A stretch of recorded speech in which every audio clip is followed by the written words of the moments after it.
Hello, ladies and gentlemen, and welcome back to a new episode of Learning How to Paint. In this series, as you probably know, if you're new, let me explain. This is a series in which I am trying to learn how to paint. I like drawing, I like painting. I'm still not very good at it, I think. So I'm going to use this series as an opportunity to learn, to teach myself basically how to draw, how to paint. And I'm using Photoshop for it. Photoshop CS4. It's an old version of Photoshop, but it works fine for this purposes. For these purposes. So what are we looking at here? As most of you probably know, I tend to paint a lot of landscapes, and I think I'm currently quite decent at it. I'm quite confident with painting landscapes. There's still a lot to be improved, of course, but I thought, you know what, I cannot spend the rest of my life just painting landscapes. I want to do other stuff as well. I'd like to paint vehicles, design them, cool stuff like that. In the future, probably characters as well, creatures, all that sort of stuff. So I thought, you know what, let's start with a simple vehicle design thingy. Let's start with designing exploration vehicles, a sort of for planet exploration, sort of the Mars rover kind of, something like that, but designed to be manned vehicles. And I searched up a couple of reference photos on the internet, Google for the win, and decided to give it a go. So here you see me doing it. I'm doing the side views because for me this is new, and I think doing side views makes it a lot easier for me to focus on the design rather than fixing perspective and things like that. So that's why you see me do side views of the vehicles, and I'm gonna design a couple of them. I'm gonna sketch 6, I believe. Yes, 6, and I will, in the end, I will pick 3, and we will refine them a little bit. Not very much. Just a sort of a basic refinement that you can sort of can see what's going on. They could have been taken to a somewhat more refined level, but I think in the end it's okay. The result is okay. It's just sort of a practice session to get going in this sort of new field of interest, or I don't know how should I call it, this new thing. And I'm probably gonna follow this up by doing some more of these, not just vehicles. Maybe vehicles, but not human-made. Maybe some alien vehicles. These are obviously human-made, made for the humans and made by humans. So maybe we can do something interesting with alien vehicles, or with sort of a crossover between animals and vehicles. You can make cool stuff with that. So that's definitely something we're gonna do next week. And I think the following weeks we will focus a little bit on this, and maybe we'll start with side views and try to make a couple of cool looking paintings in the end, with the sort of the designs that we will come up with in the coming weeks, and then we're gonna pick a couple and try to make some nice cool paintings out of those. That would be kind of lovely, because then we have a sort of a pipeline production-ish kind of thing. And I was thinking, maybe, I'm not sure, let me know if you think that's a good idea. Maybe I'm gonna try to incorporate some 3D modeling with it, some basic modeling in Google SketchUp to figure out some nice perspectives, some nice viewpoints. But I'm not sure if that's a good idea, so please let me know if you like that. Let me quickly talk a little bit about the technical aspects of this painting. I'm using, as I said, Photoshop CS4. I'm using a basic brush.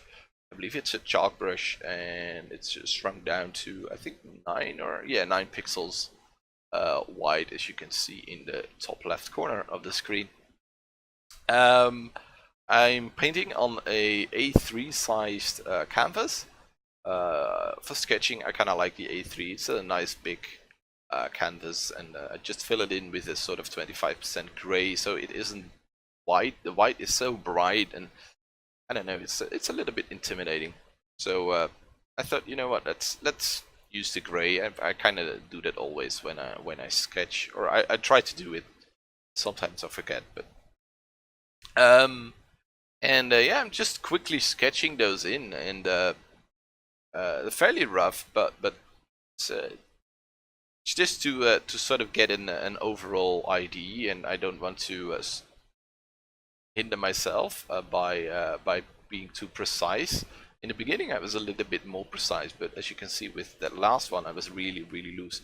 Here you see me skip to the point where I picked 3 of them. The last one I finished, and then I decided, you know what, I'm gonna pick 3, I'm gonna refine them, and then we're gonna fill them in with a little bit of color, and that's gonna be the end of it then.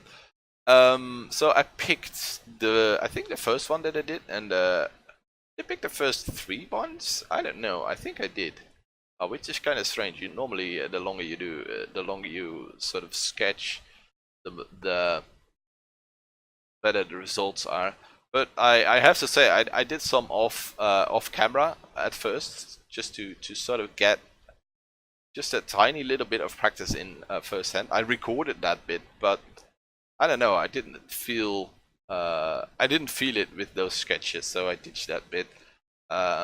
Maybe I will keep the recording, and maybe one day we'll do some video about all the stuff that went wrong or didn't make it or whatever.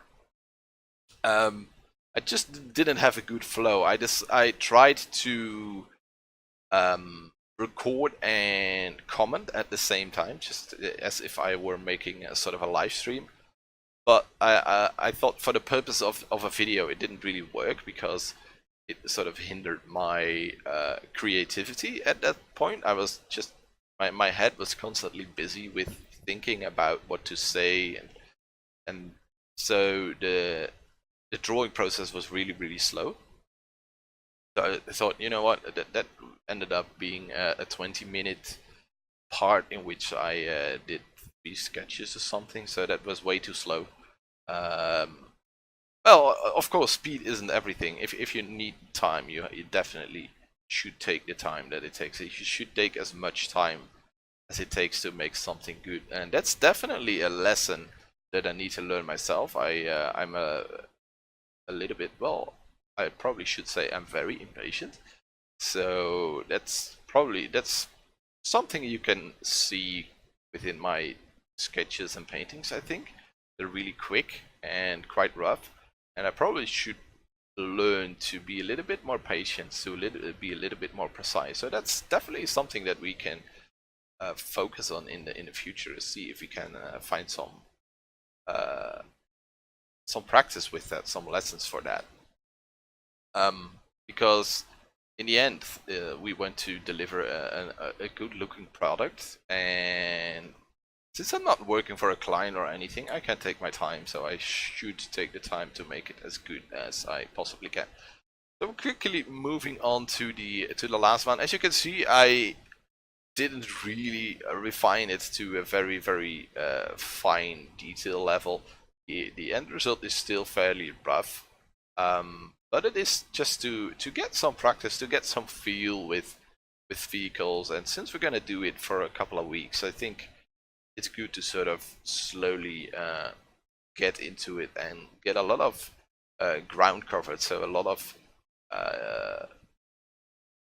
we're gonna do a lot of them, so that we have a lot of variations, and it helps building our visual library a little bit, I think, if we do it rather quickly. I thought about doing this video the same as I did the one from last week. So talk a little bit and then fast forward it even more. So we end up with a little bit shorter video, but this video is rather short. It's 18 minutes long in total. So I thought, you know what, that's actually quite a decent size. It doesn't really need to be that much shorter. And if I want to make it shorter, it just means that I can talk a little bit less. And once I start talking, I sometimes have difficulties to stop talking. So I thought, you know what, let's finish let's just do the commentary over the entire video. Let me know what you think about the last video that we did and this video. Between the two, what What style do you prefer? Do you prefer these sort of less talking and more fast forwardy bits, or just the talking over the entire thing? Let me know. So here I decided to add something, a sort of an observation device on top of the vehicle. I thought, you know what, there's probably, of course there's a lot of antennas and stuff like that, but there's probably also a lot of cameras, and I decided to add a lot of lamps, a lot of lights. You see me throw in a quick photograph and blur it and just use it as a color palette, so I don't really have to worry about what color palette to use. I can just pick it from the image and we fill in the vehicle, and we're going to use this color to color the vehicle. With the others, you see me dragging the photo. I sort of tried it off camera, and then I decided to go with it. So that's why I could have sort of reenacted the thing, of course, but I thought, you know what, I can just tell what's going on, and it will probably be fine. So in the end, I'm still doing it rough. I decided not to draw the wheels,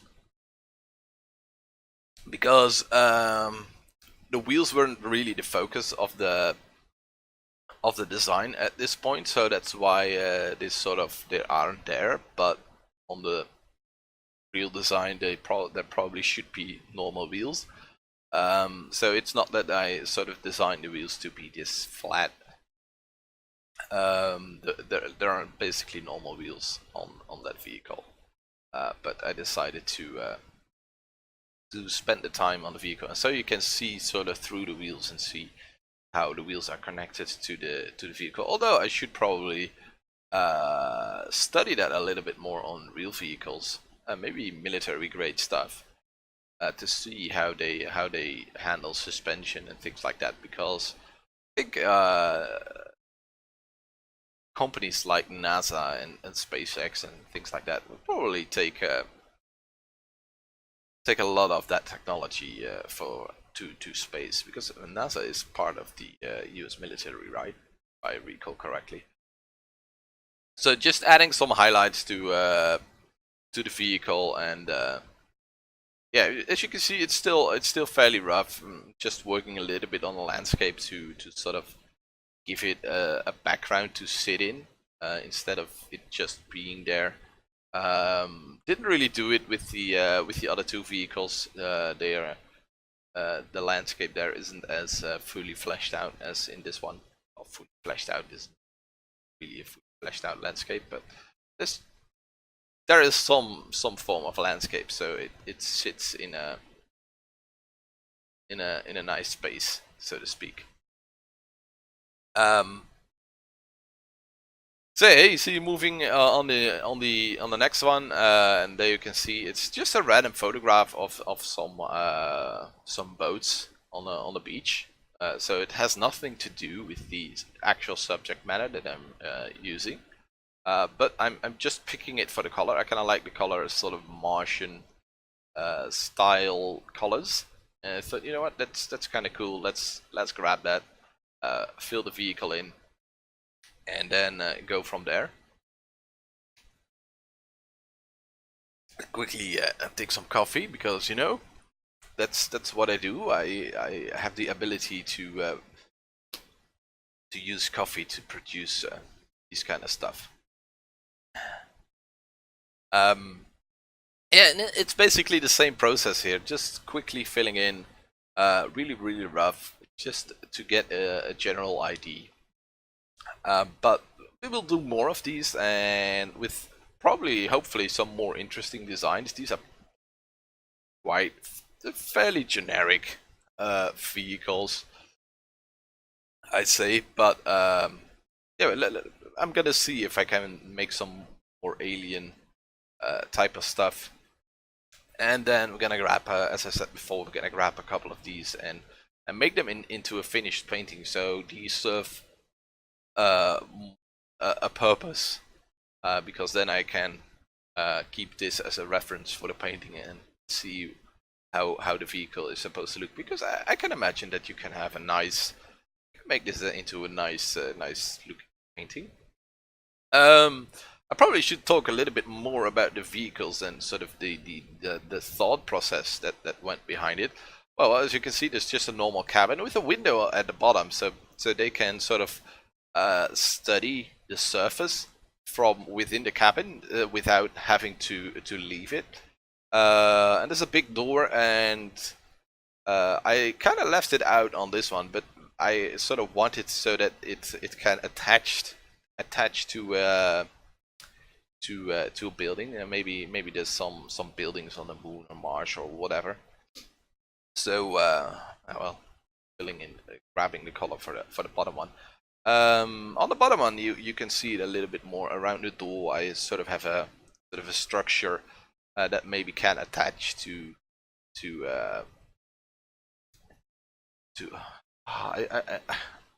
words are difficult, man. To structures in the colony, so to speak, and some hatches and things like that for equipment. I also drew a little bit of inspiration from fire trucks. They also, well, in the Netherlands at least, they have also sorts of hatches and things like that with the equipment stashed away behind them. So I thought, you know what, that's you probably want to have access points everywhere around the vehicle, so you don't have to crawl to difficult to reach spaces. And I'm not sure if this sort of thing that's set up, it's obviously, well, obviously, hopefully it is obvious. I probably should add a little bit more detail, and that's gonna I'm adding a little bit more detail to these paintings, maybe some texture. So in the end, you will see a somewhat more refined result than you're gonna see now. Just add some textures, some signs, stuff like that. You'll see in the end of the video. But the structure on top of the vehicle is sort of retractable, so if it's gonna drive away, so all that stuff doesn't stick out. With some solar panels on top of it. Well, there's supposed to be solar panels. Hopefully that reads as solar panels. Because it's a side view, it's kind of hard to communicate. But well, I thought about all these things. You know, you probably want lights on all corners of the vehicle, stuff like that. A hook in front to with a sort of a crane to if you're stuck, you can use that to drive further. But that's probably it for now. You're gonna see an overview of the entire product probably right about now, and hopefully you enjoy it, and I hope to see you in the next video. And if you liked it, subscribe and consider liking this video, and I hope to see you in the next one. Bye!